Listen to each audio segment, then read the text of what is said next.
儿子，我要和你爸离婚。你要离你的，别带上我。好，不带你。爸，我考上大学了。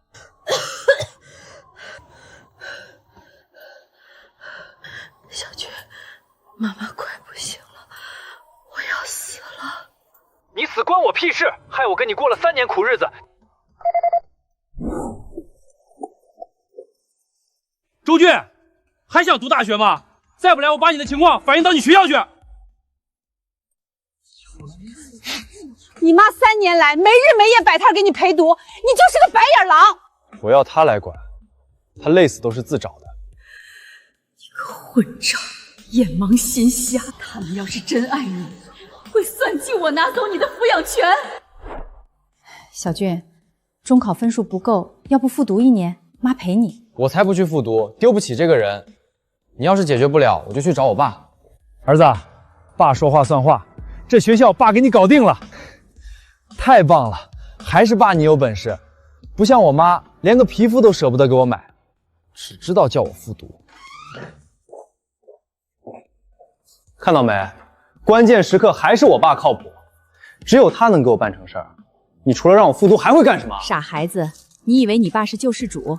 在那样的垃圾学校，如果没有我后来3年呕心沥血地盯着你，就凭你那薄弱的基础，你连大专线都摸不到，还能考上重本？可我后来才明白，我的付出永远比不上前夫一家的小恩小惠。儿子始终觉得是我阻碍了他过上幸福有钱的生活。我为自己不值不甘，不值自己的付出被人弃如敝履，不甘自己短暂的一生因为个不孝子咽气。你要离你的，别带上我。我重生了，回到高考后，发现周立阳出轨要离婚那天，老天真给了我重选的机会。江静怡，周俊的抚养权我们商量一下吧。你怎么不说话？哑巴了，都站着。我没工作没收入，法院是不会把儿子判给我的。江静怡，你什么意思？你不是找了个1月1万的工作吗？前世我怎么没想到这份被你们安排的工作呢？董经理心真黑，帮原配找工作，又帮他争抚养权，这不是一箭双雕吗？把碍事的踢出去，他好带女儿嫁过去过干净日子，太牛了！工作能力和岗位不匹合，你被辞退了。当时我百口莫辩，万念俱灰，重活一次，我断然不可能再让悲剧重演。你使再多诡计，我也不跟你。狗屁1万1个月，哪家给保姆这么高的工资？你爸刚才那是跟你开玩笑呢。他和你董姨经济条件那么好，你跟着他们过日子，我100个放心。你董姨是受过高等教育、高素质的人，肯定会对你像亲生的一样。那是，董姨和我特别聊得来，她比你强多了，她特别理解我，也特别喜欢我。江静怡，你什么意思？你之前不是说等董家以后再生一个，到时候3兄妹关系复杂，小俊跟过去会受气，不好相处吗？你现在说这种话是什么意思？周立阳还抱着摆脱我和儿子自己去过双宿双飞的新生活的美梦呢。以前是我格局小了，对不起。我想通了，我相信你会疼小俊。董家那么聪明，也一定能一碗水端平。你早这样不就完了？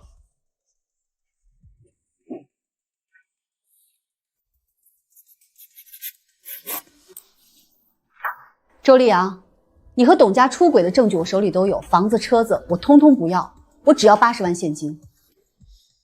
我没时间跟他们扯皮，过几年房子就不值钱了，只有现金才是最稳的。江宁怡，你突然要这么多现金，连房子都不要了，是不是想拿钱跟野男人跑？你把儿子置于何地？周立阳，你不是自诩全世界最爱儿子吗？怎么为了区区这点财产就要跟我计较？你，这就是你口中伟大的父爱，在钱面前连儿子的清静日子都不值了？爸，给他呗，反正你跟董姨都能赚，还差这点钱吗？但在协议里加一条，签完字滚了以后不允许他探视，咱就当花钱买个清静。江宁毅，我知道你恨我，想跟我赌气。行，这钱我可以出，只要你以后别后悔，求着要见儿子就行。后悔？我求之不得。你等会儿，俊俊，看来你爸对你也不是那么重视啊，80万就让他犹豫成这样。你什么意思啊？你是不是舍不得钱，想留着他继续管我？赶紧让他签完走人。说到我那个工作，我好像听说介绍人也姓董。一个没有任何工作经验的家庭主妇突然拿到了贺氏集团设计部主管的 offer， 你说我要是去找他们老板问问这背后的猫腻……行了，你闭嘴，让我想想，让我考虑几天。考虑？怎么没过门呢就要事事问人家的意见了？周丽阳，过几天我涨不涨价可就不一定了。签，我签。走吧，现在就去民政局。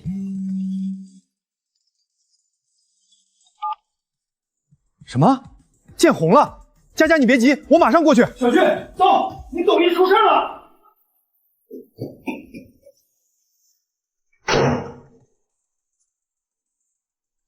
急了，这一世我没有儿子这个软肋。董家，你想再像前世一样把累赘甩给我，你们一家4口去过美满日子，门都没有。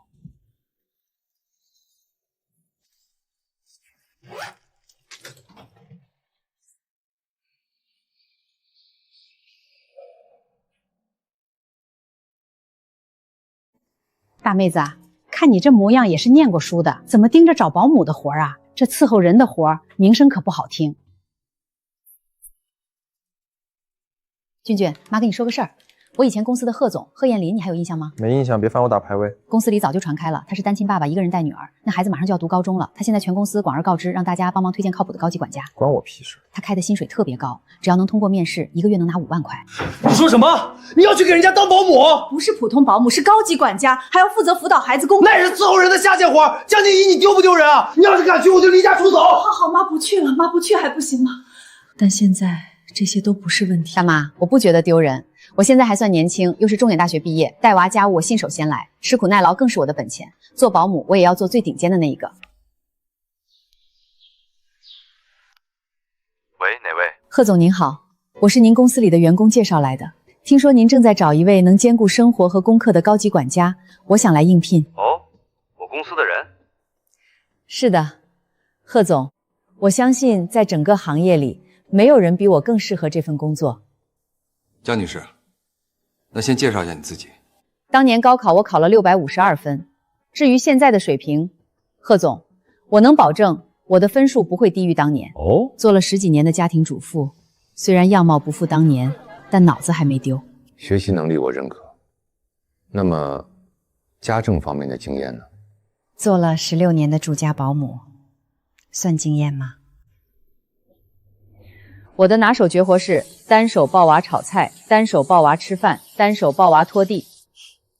必要情况下，我具备通宵不睡觉，全程伺候闹娃病娃的超强续航能力。江女士很幽默，也听得出来你确实很能吃苦。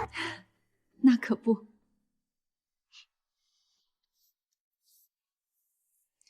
贺总，永远不要小瞧从家庭战场里杀出来的女人。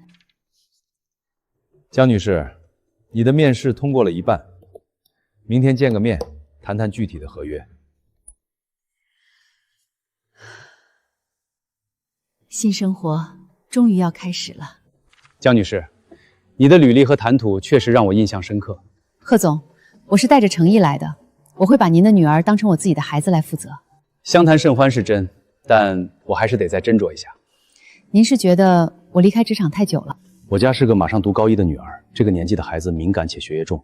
我要的不仅是一个有经验的母亲，而是一个专业的金牌管家。要是你有营养师、健康管理、家政服务这些证件，我想你会更有竞争力。证件好，贺总，希望到时您能再给我一个机会。我便报了药膳培训班、按摩课，还有健身房。江姐，确定要报500块1小时的私教课吗？这一套下来可不少钱。报，不仅要报，还要报最好的老师。活到我这个份上就知道，靠谁都不如靠自己。我现在多流一滴汗，以后就少流一滴泪。姐，你这消费真不客气啊！对现在斤斤计较，就是对未来嗤之以鼻。江宁已刚练完瑜伽，浑身湿透，正坐在垫子上给自己按摩小腿。他的手机在木地板上剧烈震动起来，屏幕上跳动着周丽阳3个字。江宁怡，你死哪儿去了？家里乱成什么样了，你管不管？周先生，如果你打过来只是为了发来信，那我就挂了。好啊，正好啊，我也等这一天很久了。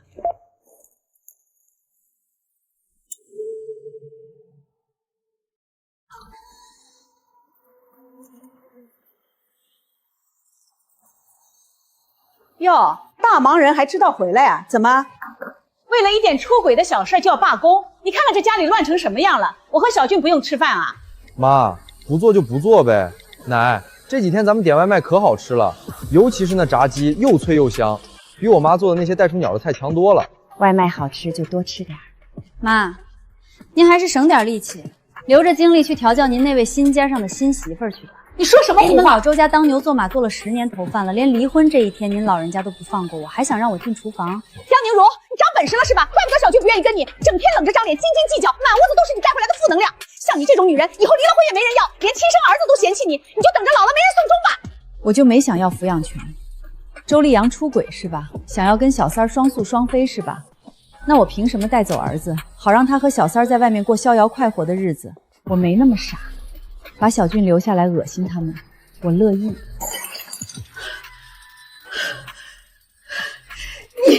你个黑心肠的货，造孽呀！大家伙快来看看呀，我这儿媳妇儿啊！这儿媳妇儿怎么连亲儿子都不要了？就是啊，孩子是无罪的呀。江明仪，你就不怕小俊将来恨死你？不怕他不认你，老了不给养老送终？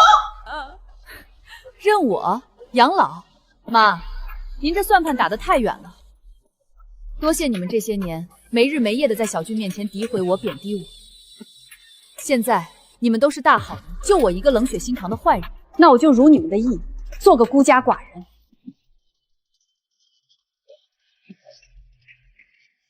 这孙子我白送给你，不谢。周丽阳，缩在里头算什么男人？不是喊我回来离婚吗？滚出来！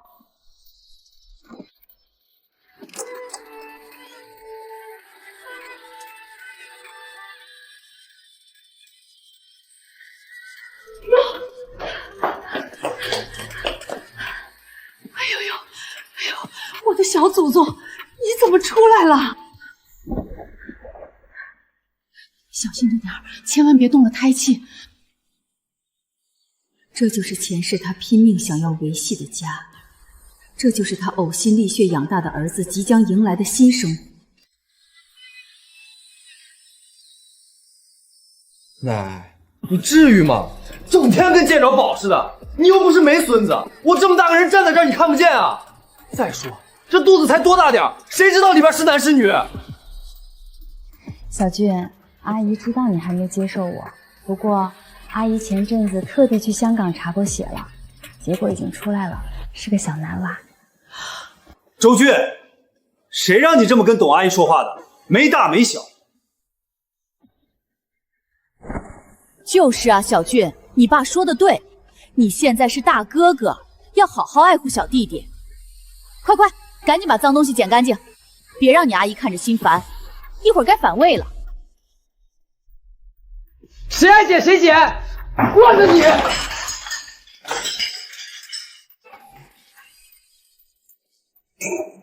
逆子！江宁乙，看看你教出来的好儿子！佳佳，别生气啊，别跟个孩子计较，他就是小孩子心性。等会儿我去说他2句。丽阳，不怪小俊，都是我不好。佳佳，你别这么说，是他妈没把他教好。就是，这孩子以前挺乖的，怎么这2天跟吃了炮仗一样？一定是家里要变天了，有人在他耳边吹歪风。不用看我，以前有我挡在前面，他眼里自然只有你们的好。张明仪，你什么意思？只因脏活累活挨骂受罪，从来都是我一个人扛。现在我放手了，没人帮你们扛着满地的鸡毛了。你们想要新欢，想要乖孙，还想要原来的孝子，这日子才刚开始呢。江宁乙，你滚！你现在就给我滚出这个家！急什么？等离婚协议生效，我1秒钟都不会动弹。周丽阳，这出戏我看你也演够了，咱们谈点正事儿。财产问题早已白纸黑字谈妥，择日不如撞日。现在就去民政局把证领了吧。嫂子，不是我多嘴，这夫妻离婚哪有光盯着财产，一个字都不提孩子的？小俊可是溧阳的亲骨肉。关于抚养权的问题，我以为上次谈协议的时候大家早就达成共识了。怎么，董小姐现在是有什么高见？我当然是想让小俊留下来的，毕竟阿姨和溧阳都舍不得。只是我也是个当妈的，总觉得孩子跟在亲妈身边才最好。我真没想到，嫂子对把孩子交给我竟然会这么放心。你要是不带走他，我可不保证会怎么苛待他。就是，哪有亲妈不要儿子的？董小姐，你多虑了。你本就带着女儿，也算带孩子的老手，不必故作假意。把孩子交给经验富的后妈，我当然放心，非常放心。周丽阳，走不走？再晚点，民政局可就下班了。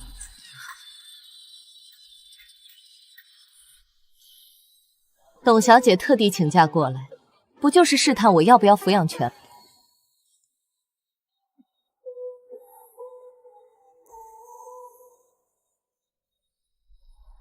哟，口渴的真是时候。既然出来了，就站边上好好听清楚。嫂子，既然小俊都在这儿，有些话我就关起门直说了。咱们都是带娃的女人，孩子跟着后妈，终究隔层肚皮。当年我一个人带着女儿，日子过得毫无尊严，受尽无数白眼，全靠自己咬牙硬撑过来。小俊是你呕心沥血拉扯大的，离了你他怎么习惯？他是你的命根子，你真舍得让他留下来受委屈？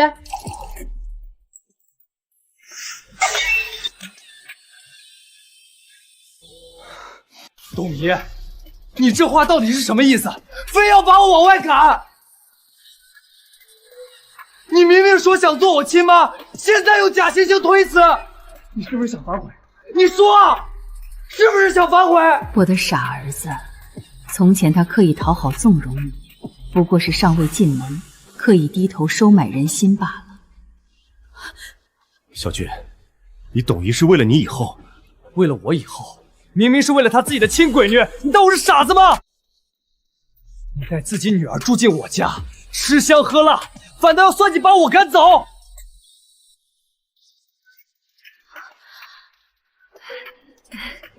小俊，你看你这孩子怎么净说胡话呢？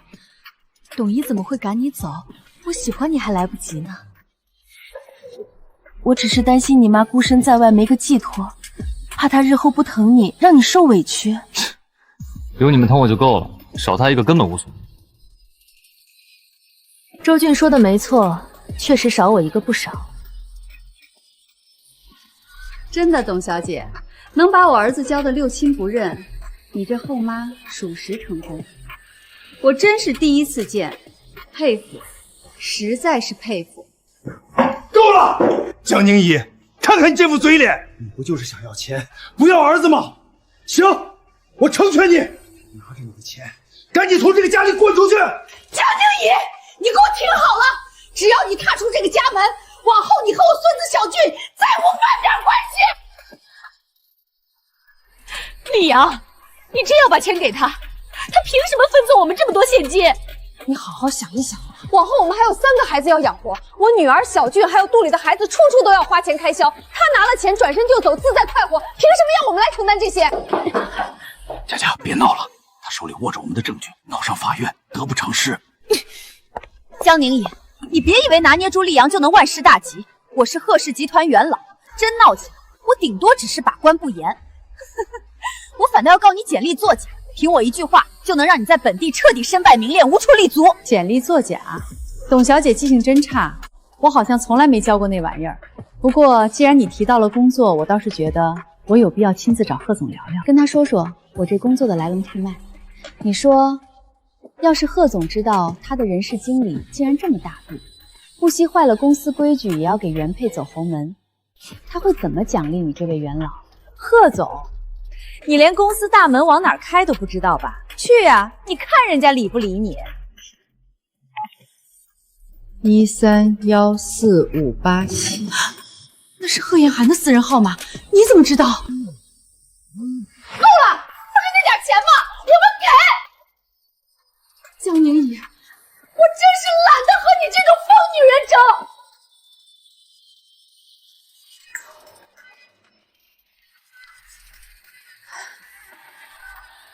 董佳，你可得好好珍惜你贺氏集团人事总监的职位啊，毕竟这可是你唯一的护身符了。保重。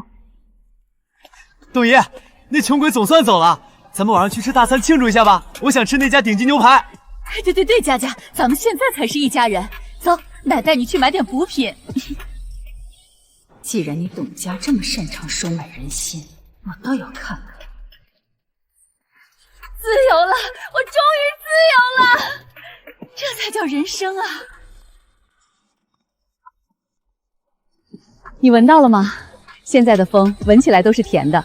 江姐，你这干劲儿哪像来进修的，倒像来拿奖状的。这钱花的值，谁说做家政阿姨就不能成功？江姐，咱们先测下身体数据，可能会有点打击人。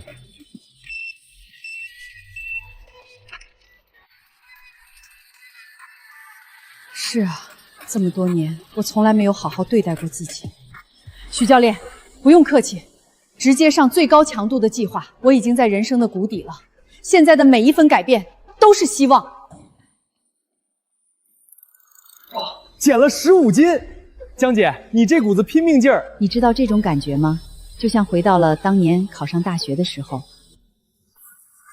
江姐，给热乎的，营养师、家政管理2本证全拿下了。2个月，总算没白熬。江姐，你这健身服可是换了4个码了，我带过这么多学员，你是最狠的一个。江小姐，现在的你和刚来那天比，简直判若两人。负责人有何指教？是这样，咱们店刚好要扩大规模，我想请你给咱们公司打个广告。哦，我们这一期的主题叫《绝望主妇蜕变记》。江小姐，你的经历实在是太有说服力了，我们想用您的照片和视频做全线推广，后期可能还要麻烦您配合拍几条广告短片。可以，5万。多少？5万。我的形象费加上配合拍摄的劳务费，这个价很公道。江小姐，公司今年的营销预算确实没这么多安排。你看，你跟许教练关系也这么熟了，要不这样，我和许教练商量一下，不谈钱，公司直接送你30个小时的私教课，怎么样？既然公司预算紧张，那很抱歉了，这个价我已经报得很低了，我的时间也是有成本的。江女士，别急着走啊，咱们再谈谈。许教练往后这1年的档期我都给你空出来，怎么样？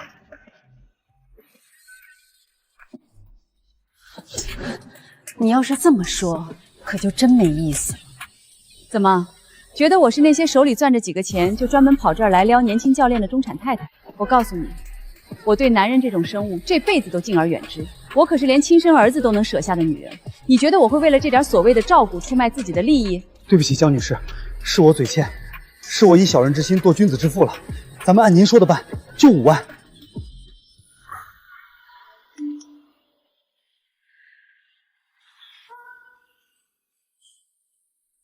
贺总，真巧，广告效果不错。江小姐，没想到你的动作比我想象中还要快。看到门口那张广告的时候，我就觉得挺像的，没想到走进来一看，还真是。这2个月你变了很多。2个月时间，营养师和家政管理的高级证周我全拿到了。好，效率很高。快开学了，甜甜那边也需要收心，到时候我约你上门正式面试。希望能给贺总一个满意的答复。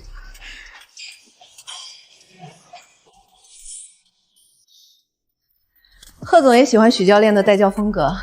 他够狠，我这种平时坐办公室的，需要一个能下狠手监督的人。那巧了，我也是这么想的。其实我也在找一个平衡点。我和前妻以前都是事业狂，谁也不肯退半步。强强联合未必是婚姻的最优解。是啊，他前几年去香港经营分公司，在那边站稳了脚跟就想定居，我舍不得这边的基业，拉扯了几年，今年终于还是离了。那甜甜呢？她能接受吗？孩子归我，这也是我为什么对管家的要求近乎苛刻的原因。需要一个能辅导他，又能真正理解这个家的人。贺总，您的困难我明白了，我会证明我就是那个最合适的人。其实回过头想想，以前我和前妻都太要强了。我们2人要是有一个能像江小姐这样，愿意把重心放在家里，也不会走到离婚这一步。贺总，家不是靠一个人退让就能保住的。看来，传说中的好男人和好女人，永远都只在别人家里。其实贺先生，您的婚姻只是观念不合，缘分尽了。没有绝对的对错。我要是早点像现在这样独立强势一点，当初也不至于被人欺负成那个样子。江小姐，你真的很让人意外。江姐，我看这位贺总最近跟你走的不是一般的近啊，只要你来练，他准出现在休息区。他是不是想追求你啊？追求我？许教练，你这脑洞开的也太大了。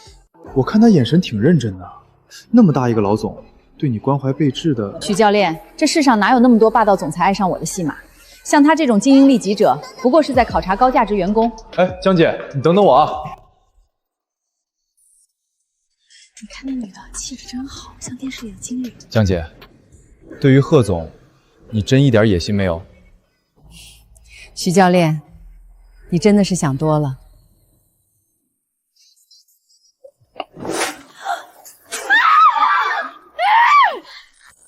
好你个不要脸的贱人，总算让我逮着了！放手，陈飞荣，你发什么疯？哎呦，这不是那海报上的模特吗？好像是婆婆打儿媳妇，听听怎么回事。难怪你当初死活不要孩子，难怪你急着要离婚。顾晴，你是拿了我儿子丽阳给你的血汗钱，在这包养小白脸呢！大家看看啊，这贱人连亲生骨肉都不要了，就为了跟这个野男人鬼混。江宁怡，你吃我周家的，住我周家的，转头就当了荡妇，你丧不丧良心？你个不知廉耻的老货！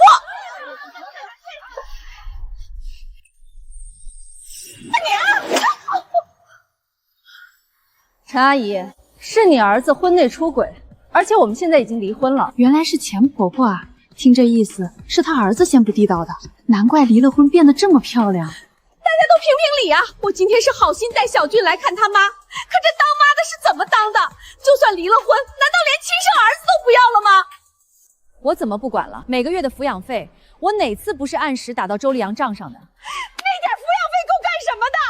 小俊长身体还要补功课，你必须每周回家伺候孩子。这当妈的确实狠心了点，钱哪有陪伴重要啊！孩子真可怜。我可怜的孙子，你怎么这么命苦啊？你爸爸不要你，你妈妈也不要你，以后可怎么办呀？你们不知道啊，这女人自私的很，为了那点钱抛家弃子，刚离婚就打扮的花枝腰斩，她根本就不配当妈。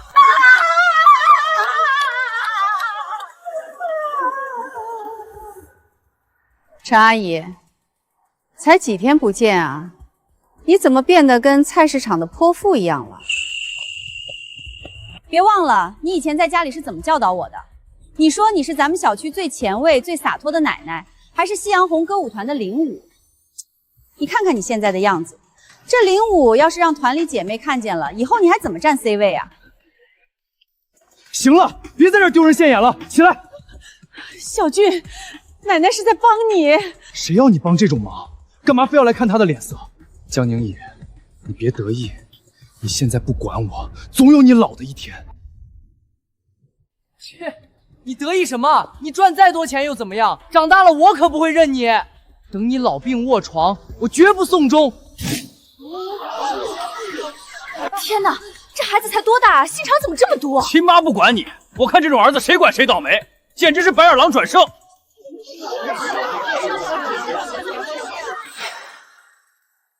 小俊，你胡说什么呢？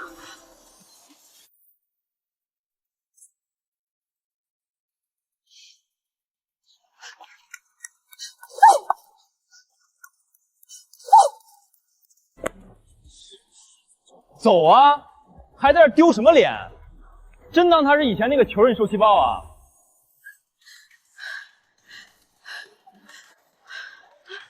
小俊，慢点儿，奶奶这腰疼的受不了。儿子，你可要一直这么一如既往的狠下去，千万别回头，回头求我，那这出戏可就没意思了。他怎么能？你可是他妈呀！这就吓着了。许教练，别太惊讶，这世界上永远不缺自我感动的妈，自然也就不缺这种天生凉薄的白眼狼。其实我也得谢谢他们，不然我真不知道我含辛茹苦手把手养大的儿子，竟然能恨我恨到想让我死。今天耽误你时间了，真是不好意思，我先走了，明天见。江姐，刚才课上老师夸你教案做的像教科书一样，你是真拼啊！孩子都那么大了，还这么折腾，图啥呀？不图啥，图个活得像个人。也是，不过昨天在商业签，那孩子说话是真难听。你以前没少教他为人处事的道理吧？教了，怎么没教？以前他每次伤我的心，我都像着了魔一样安慰自己，说他还小不懂事儿。等我把道理揉碎了、掰烂了喂进他嘴里，他总会改。那后来呢？后来我才发现，有些骨子里的冷血是教不好的。把心掏给这种人看，只会让他觉得这颗心好欺负。江小姐，昨晚听几个老友提起，说在商业街看见了一些不太愉快的场面。贺总的消息真是灵通。我只是想确认一下，你上一段婚姻关系真的处理妥当了吗？如果你有困难，可以找我帮忙。我不希望我的家庭管家被这些琐事缠身。多谢贺总关心，我会解决好，绝不会影响工作。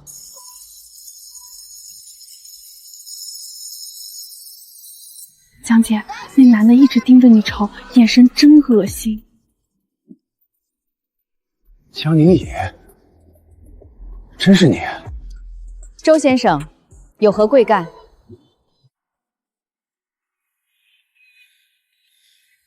你怎么变了这么多？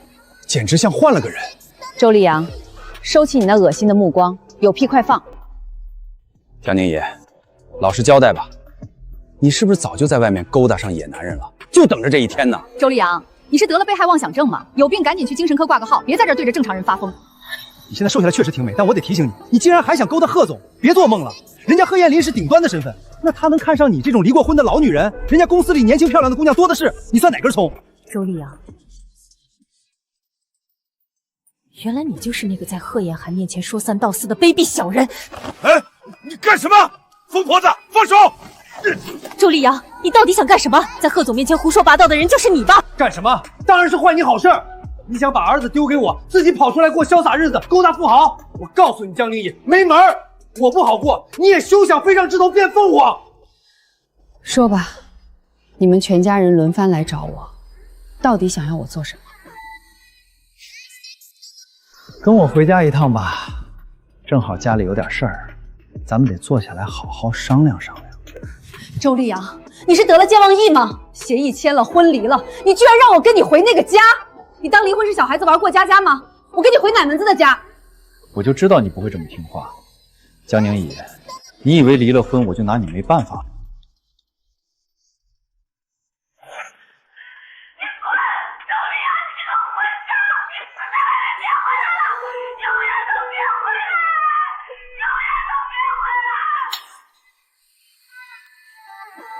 怎么样，这画面精彩吧？不知道的还以为是哪个疯人院里跑出来的疯子在虐待儿童呢。周立阳，你什么时候在家里装了监控？你竟然一直偷拍我！江宁野，江宁野，别这么看着我。这种发疯、崩溃、丑陋的视频，我手里可不止这一段。这26年来，你想看的，我这里应有尽有。你说，如果我把这些视频打包发给那位高高在上的贺总看，他要是看见心目中完美的管家是个不折不扣的疯婆子，他还会对你有好感吗？还会请你回公司吗？好，周立阳，你真有种！我倒要看看你们这一家子到底能恶心到什么地步！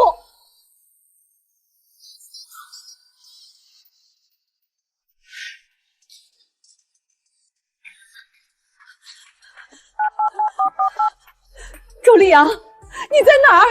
儿子烧到40度了，求求你回来送我们去医院！正在谈生意，忙着呢，你自己打车去。别挡道，孩子咳嗽去那边排队。怎么才送过来？肺炎很严重了，知不知道？妈，我4天没合眼了，您帮我盯着一下点滴，我去眯一会儿。哎呀，广场舞团今天要去商演，我是领舞，走不开，你自己多喝点红牛撑一撑不就行了？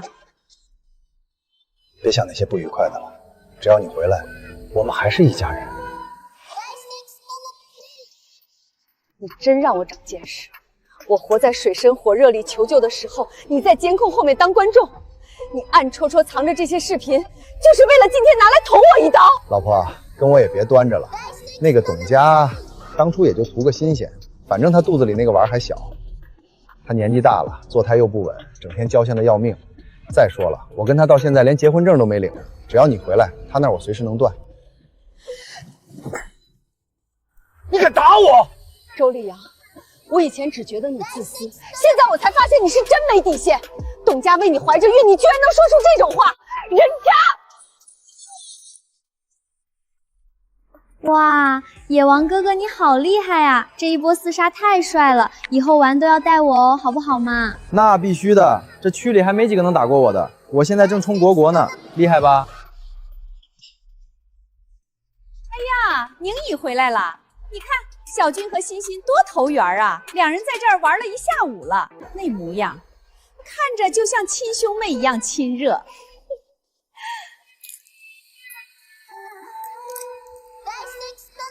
妈，您看这地都脏成什么样了，满屋子一股怪味儿。我这怀着孕呢，闻着都想吐，真是下不去脚了都。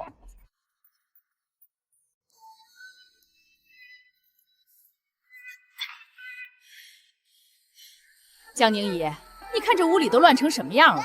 这样吧，你也别说我们不近人情，以后你每周回这里搞一次大扫除，顺便把下一周的菜都提前给备好。只要你按我说的做，小俊以后每个月那1000块的抚养费你就不用出了。听说姐姐最近在应聘贺总家的保姆啊？哎呀，贺总那人要求高的离谱，半年前就在找人了，到现在没一个他能瞧得上的。姐姐，你这么坐吃山空下去也不是个事儿，还是得有个营生啊。江宁姨，你真是没点出息。我还以为你离婚后折腾这么大动静能有什么改变呢，闹了半天还是去给人下跪当保姆。你就当是为了儿子回来做点力所能及的事儿。我们要求也不多，1周也就让你来1次。毕竟这家里没人比你更清楚小俊的口味了。这家人又想空手套白狼，继续压榨我这个免费劳动力。1个月就让你回4趟，换1000块钱，算下来你一次能赚250呢。江宁姨，你可不亏。周俊，你妈还挺廉价的，你们还真是大方的。妈，既然你们这么怀念我的手艺，那之前你们说的那个3000块请的保姆呢？难道拿了钱不干活？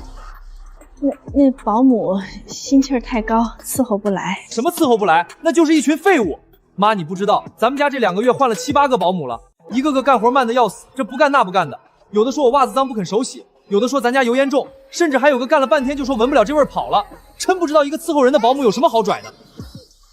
周俊，你现在是想请亲妈回来当保姆去伺候你爸，还有你这位刚进门的董姨，整整一家子。你提这个要求的时候，有没有想过妈妈的感受？感受能有什么感受？反正你出去也是给那个贺总当保姆，在家里做还能有个亲人在。你就在家里做呗，至少在这儿没人笑话你。你要是真去了贺家，万一被同学看见我妈在给人家刷马桶，我还要不要脸了？别出去丢人了。我这个儿子还真是从来没让我失望过，每一句话都能精准地扎在人心窝子上。想让我回来？行啊，什么时候愿意出1个月5万的薪水了，我肯定回来。姐姐，你也太不自量力了，5万那是高级职业经理人的行情，你一个在家做了10几年的主妇，真把自己当成什么金牌管家了？5万？江宁姨，你疯了吧？你值这么多钱？你知不知道我爸1个月才挣多少？江宁姨，你别在那做白日梦了。贺家那种地方，规矩比天大，连1天都干不了，拭目以待。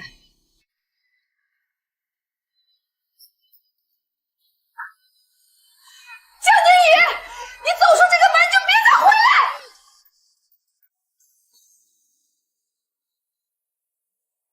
周立阳，你以为这些脏东西能毁了我？贺总这笔账我会跟你算，但在那之前，我要让他先看到我无可替代的实力。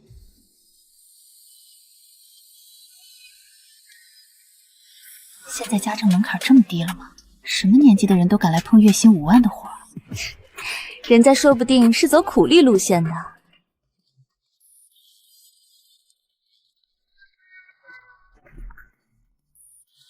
各位，贺家不需要只会拿学历摆谱的教授，也不需要只能当花瓶的保姆。开始吧。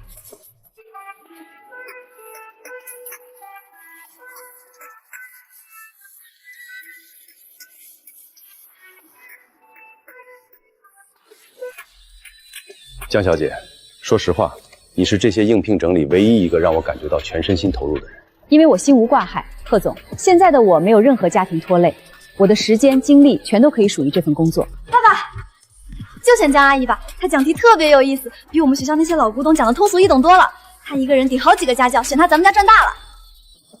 表现确实出色，不过贺家选管家是大事，江小姐先回去等消息。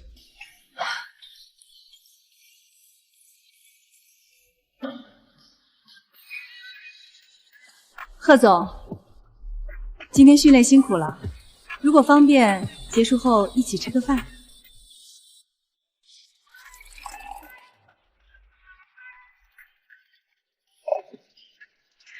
贺总，明人不说暗话，面试那天您的犹豫，是因为看到了一些关于我的视频吧？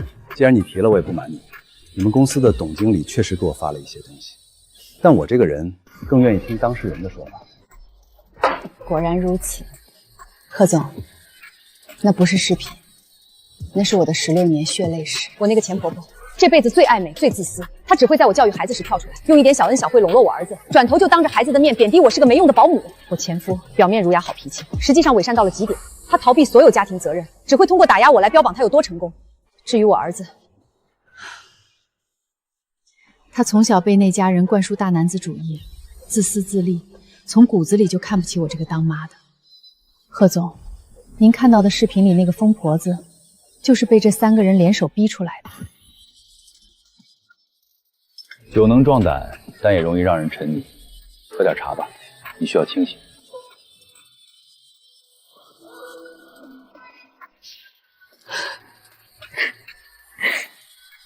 贺先生，谢谢您听我说这些。现在我擦干眼泪，谈点正事。我知道在您这样的企业，私德或许不是衡量员工的唯一标准，但董家此人，他先是利用人事经理的职权以公谋私，设局算计我。现在他见不得我过得好，侵犯我的隐私权，把那些恶意剪辑的视频发给您，无非是想毁了我的前途，企图逼迫我回去给他们一家做免费的老妈子。贺先生可以不用我，但也请您慎重考虑一下董家此人的品性。董经理吗？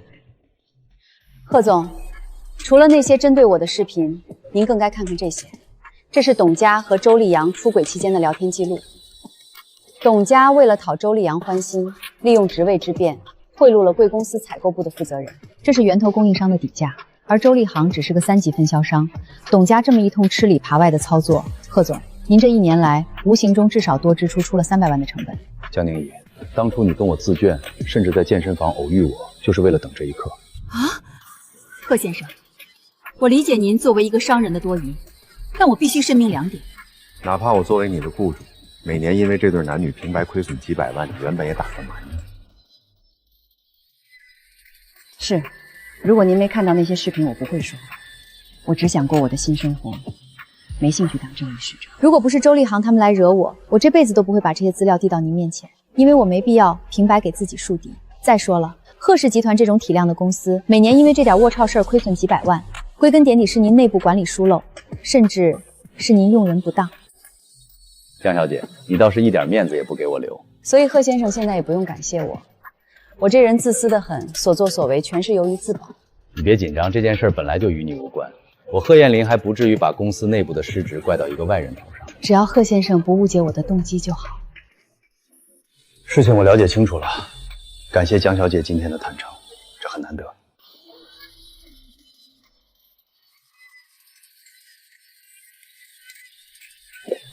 江女士，您的脸色不太好，需要帮您叫车吗？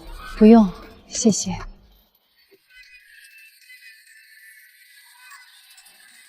虽然把话说明白了，但贺家的高薪职位恐怕悬了。江宁怡，加油！只要自己不放弃，总会有路走的。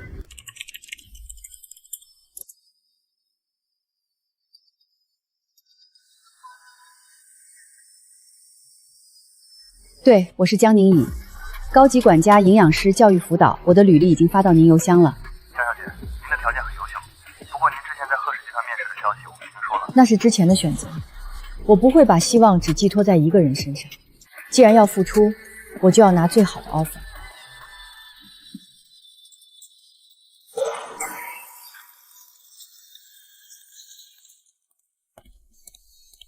董经理，董经理，贺总签发的辞退信，这是律师函，请签收。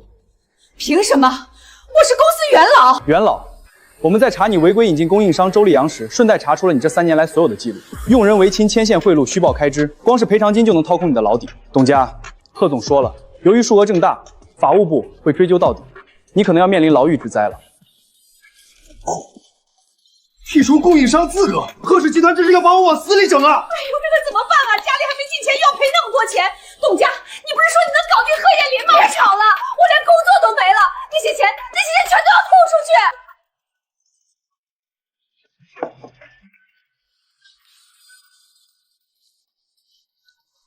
贺总，这么晚打电话是为了董家的事？江小姐，晚上好。是关于你的面试结果。之前关于你的视频，我很抱歉产生了误解。为了表达歉意，我决定录取你。薪追方面，在原定的5万基础上，我再加1万，1个月6万。江小姐，你意下如何？江小姐，刚刚物业那边又打来电话，说是隔壁王太太介绍的那个单子签成了，加上咱们入股的那家家政公司，这片别墅区快1半的阿姨都是咱们的人了。也难怪贺总要把您的合同直接改签成10年。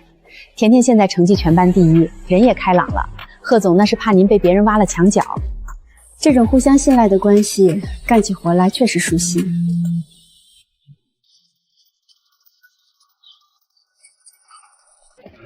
江小姐，真是不好意思，那几个人闹得太凶了。那个半大小子非吵着说自己是你亲儿子，非要进去找你。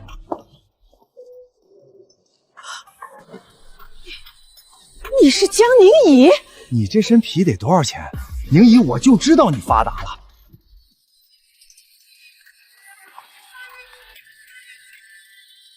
听说你们有急事找我。你真是我妈？你现在不就是在给有钱人做保姆吗？穿成这样给谁看？周俊，你也老大不小了，眼界要放宽点，学会与时俱进。大姐，我可听说你在贺家混得风生水起，听说你现在1个月6万，这工资比很多大公司的高管都要高呢。什么？做个保姆1个月能拿6万块？江宁怡，你哪来这么大本事？江小姐，这位是您哪位长辈啊？看他这模样，少说得比您大个10来岁吧。这大姐2个字儿，他怎么好意思喊出口呢？董小姐，看来你最近的日子过得不怎么舒心啊。江宁怡，你现在1个月赚6万，却只给小俊打1000块抚养费，你心被狗吃了，这不成！以后你每个月至少得给我们5万，你一个离了婚的女人，留个1万块钱吃喝顶颠了，剩下的必须都交到老周家来。陈阿姨，我以前只觉得你自私，现在我才发现你是真无知啊！你不会真的以为，就因为我曾经做过你的儿媳妇，被你短暂的拿捏过几年，你就有资格来参控我后半辈子的人生吧？你个不孝的东西！好孙你不认我，小俊都得认吧？就算离婚了，你也是小俊的亲妈。你赚的那些血汗钱你不给儿子花，你打算带进棺材里给谁呀？你说给谁？你把钱都给奶奶保管，只要钱到位了，以后我还认这个吗？不用了，我已经不是你妈了。你神气什么？不就是一个6万块1个月的保姆吗？真当别人是傻子？保姆哪有拿这么种不干净的钱？呸！脏死了！我才不稀罕用哪个老男人包进的钱。宁怡，你看你跟孩子计较什么？小军那是没见过世面，他这是暗地里夸你变漂亮，在那嫉妒呢。真的，我以前真不知道你收拾起来竟然能这么厉害。陈阿姨，我也再说最后一遍，我赚的钱，哪怕我扔进水里听个响，也和你老周家没1毛钱的关系。离婚协议书上黑纸白字写的清清楚楚，我不准许探视。既然当初你们想断个干净，现在也别拿周俊来威胁我，这招对我没用。还有你周丽阳，别再到我面前来恶心我，你是记性不好吗？上次在车里挨的那1巴掌，还没让你觉得疼吗？周丽阳，你盯着他看什么呢？看你前妻现在有钱了，变漂亮了，你这肠子都悔青了是不是？哎呦，轻点儿，佳佳，你疯了！这么多人看着，我疯了，是你先动了歪心思。我告诉你，周丽阳，你害得贺世杰的工作都丢了，赔了那么一大笔钱，现在想抛弃我回去找他，你做梦没门儿！行，江宁怡，你有种！既然你不给钱，那行，今天你就把小俊带走，以后小俊吃喝拉撒睡全归你管。你想一个人在豪宅里过潇洒日子，我告诉你没门儿！我们不管了，这累赘你自己背着吧。周俊，听见了吗？这也是你们刚才在车里商量好的备选方案。妈，我错了，我想跟你走。你走后，爸和奶奶根本就不疼我，他们眼里只有董姨肚子里那个还没出世的东西。等那小崽子生出来，冬天日里我在家肯定没好日子过了。他当着我爸的面一套，背地里又是一套，经常背着我爸和奶奶嫌弃我，骂我是没用的废物。她就是个坏女人。家里有什么好吃的，她都偷偷留给她自己那个拖油瓶女儿吃，还经常偷偷给她女儿塞零花钱。妈，我在那个家里过得真的好惨啊。周俊，你变了，你变得会演戏了。以前那个只会对我大吼大叫、不可一世的周俊哪去了？其实我还是更喜欢以前你有骨气的样子。这种假惺惺的戏码，只会让我更看不起你。妈，你在说什么？我真的在家里过不下去了，我听不懂你在说什么。张队长，报警吧！就说这里有一群身份不明的人，不仅寻衅滋事，还企图对业主家属进行讹诈。收到，江小姐。还有，你们最好听清楚，别再拿周俊来威胁我。咱们的离婚协议写的明明白白，你们这是把法律当儿戏呢。你们要是再敢来逼我，我就不仅是让你们进派出所这么简单了，我会动用我所有的资源，让周立阳你那个半死不活的小公司彻底在这一行开不下去。江宁怡，我公司最近被告，还有董家工作的事都是你搞的鬼。他一身漏洞，还需要我搞鬼吗？你们以为你们能干净到哪儿去？江宁怡，你个贱人！喂，110吗？这里是龙湖别墅区，有人聚众闹事，涉嫌敲诈勒索业主家属。好，江宁怡，你够狠，你有种！你以为攀上高枝就能彻底翻身了？我看你能风光得意到啥时候？走，还嫌不够丢人吗？报警了，真想进去蹲着啊！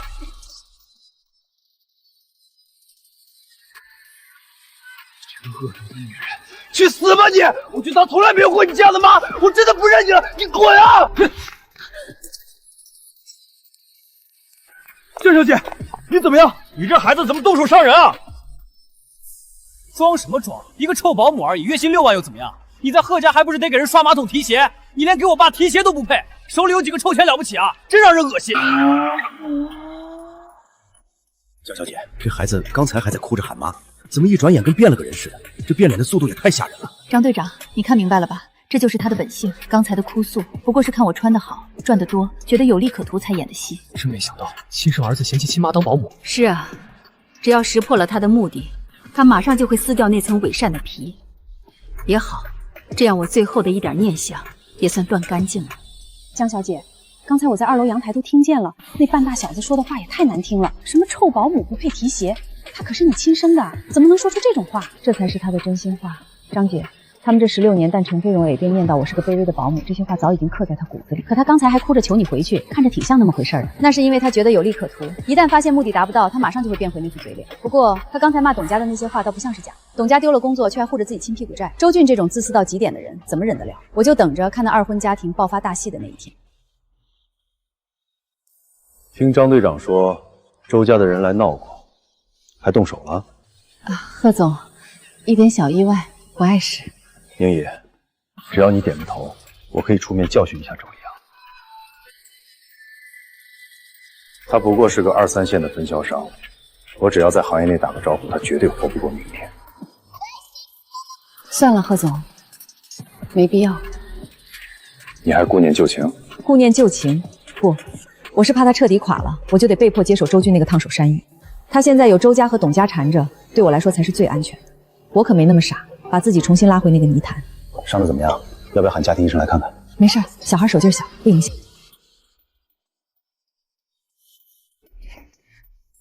老爸，你一直盯着江怡看，是不是喜欢她？其实我也觉得江怡挺好，比外面那些围着你转的妖艳贱货强多了。小孩子家家的，作业写完了吗？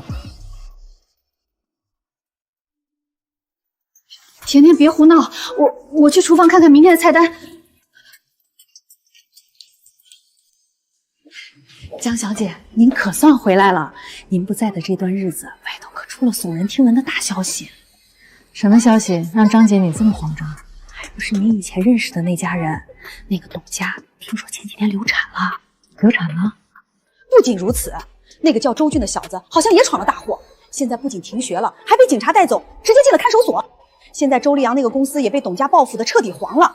听说董家为了撒气，把以前那点龌龊证据全捅到了客户那儿。滚一边去！吵死了！没看见我在打团吗？这是我妈买的沙发，你凭什么推我？你个讨人嫌的拖油瓶！闹得我脑仁疼。立阳，走，咱们去公园躲躲清醒。这一天天的，真是吵死。董一，给我200块钱，我要点外卖，还要买王者最新的限定皮肤。又要钱？你爸的公司都快破产了，家里现在哪还有闲钱给你买皮肤？自己去厨房下挂面吃。你骗谁呢？你昨天刚给欣欣买了一套新裙子，我是周家的独苗，你凭什么不给我买皮肤？你就是偏心。你就偏心我女儿怎么了？你算个什么东西？妈，刚才你不在。你敢欺负我女儿？你个没人教的野种！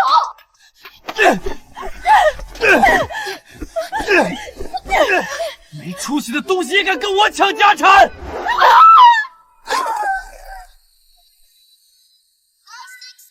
我要报警！我要让他坐牢，让他一辈子背着案底！佳佳，孩子已经没了，你现在要把我唯一的儿子也送进去吗？他毁了我，他也欺负了欣欣，他就是个畜生！我告诉你，董佳，你要是敢报警抓小俊，咱们立刻离婚。你现在没工作，还欠着贺家的债，离了婚，你带着女儿去大街上要饭吧。贺总，求求你见见我，我真的没办法了，你让我回公司吧，哪怕做个普通职员也行。他这是走投无路的丧家之犬。走吧，去办公室。周丽阳想护着他的种，做梦！他踢死了我的孩子，毁了我女儿一辈子，我也要让他周俊一辈子背着案底，在烧干所里烂掉。够了，看在你是公司元老，法务那边我可以缓一缓。公司楼下缺个普通职员，如果你想自食其力养女儿，就去人事报道。都是你，江宁宇，你现在装什么清高？要是你当初识相点把周俊带走，我和丽阳也不会闹成这样，我女儿也不会被那个畜生欺负。你这个狠心的妈妈！周俊犯了罪，自有法律去教他做人。但董家，你有什么资格来指责我？当初你为了嫁给周良，为了那点家产，甚至示意你女儿去讨好周俊，那时候你怎么不心疼你女儿？为了上位，可曾有一分屁妙想过要保护自己的女儿？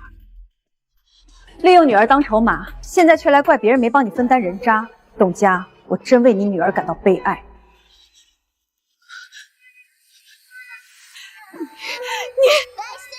我什么？我没说错吧？当初你算盘打得噼里啪啦响，又是给我找工作，又是劝我抢抚养权。董佳，原本我还顾念你曾为公司出过力，可听完这些，我才发现这一切都是你自作自受。到了这一步，你竟然还觉得全是别人的错。不得不说，你的人品实在堪忧。刚才那个举荐名额收回吧，贺氏不留这种人。算了，贺总，那个普通职员的工作还是留给他吧，就当是替我那进了监狱的儿子给受害的孩子赎罪吧。董佳，你再惨我也不觉得可怜，你这种人根本不配。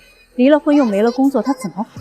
我要你家好信！江宁宇，你别以为你赢了。心里还是放不下。不是放下，是看透了，看透了董家，也看透了那个曾经卑微到尘埃里的自己。刚才你的处理方式倒是让我刮目相看。以前我总想着改变别人，现在我只想活好自己。那种为了烂人烂事纠缠的日子，我一天都不想再过了。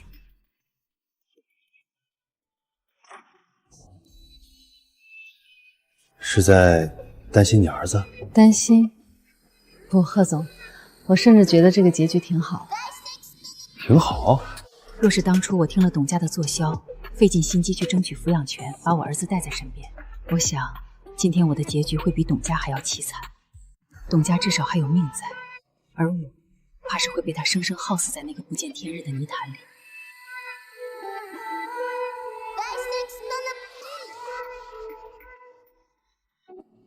宁姨，关于甜甜之前的那个建议，你觉得怎么样？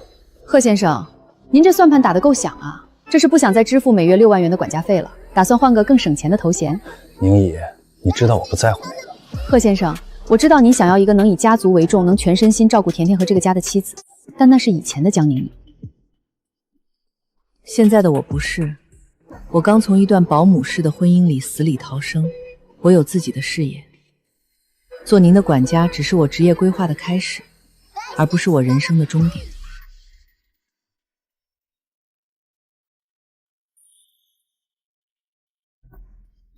宁姨，咱俩都是修炼成精的老狐狸，活到这个岁数，想再往前走出这一步，真的很难吧？贺先生，有些路走过一遍发现是火坑，就没必要换个姿势再跳一次。我懂了。其实这段时间，我对你的……贺总，这段日子您的好感、体贴，甚至那些试探，我都看在眼里。但如您所说，很难。我才刚从那段保姆式的婚姻里死里逃生，绝不可能再顶着同样的身份，跳进另一段豪门契约里。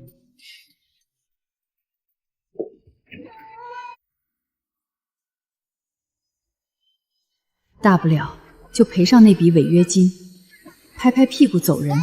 自由比什么都贵。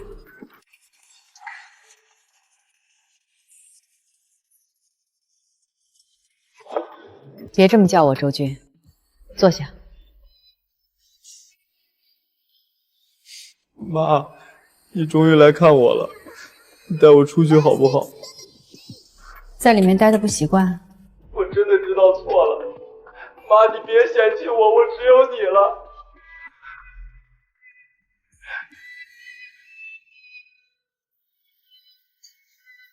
妈，我知道我以前混账，我真的知道错了。你骂我吧，你打我都行，只要你别不理我。不骂也不管，周俊，你不值。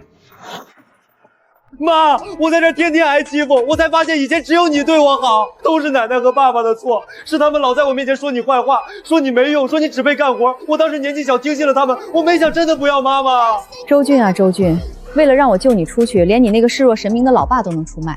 周立阳虽然是个混球，是个人渣，可他当初为了护着你，不惜跟董家闹翻，甚至眼睁睁看着那200万打水漂。可你呢，一转头就把所有的锅推到他头上。我不得不承认，我江宁乙这辈子做的最错的一件事，就是生了你这么个天生狼心狗肺的种。妈，你别走，你救救我，我改，我真的会改。好好改造吧，外面的世界已经没你的位子了。看完了，心里那块石头落地了吗？落地了。贺总，替我谢谢甜甜，他说的对，以前的我确实活得太憋屈。这样的结局，总算可以告慰前世那个含冤而死的江宁乙了。走吧，甜甜不是说想吃那家私房菜吗？今天我请客。我站在贺家别墅的露台上，前世我把自己活成了一根燃烧的蜡烛，烧尽了青春，烧垮了身体，换不来半分回头。重生这一遭，我曾以为是上天给我机会修正错误，后来才明白是给我机会放过自己。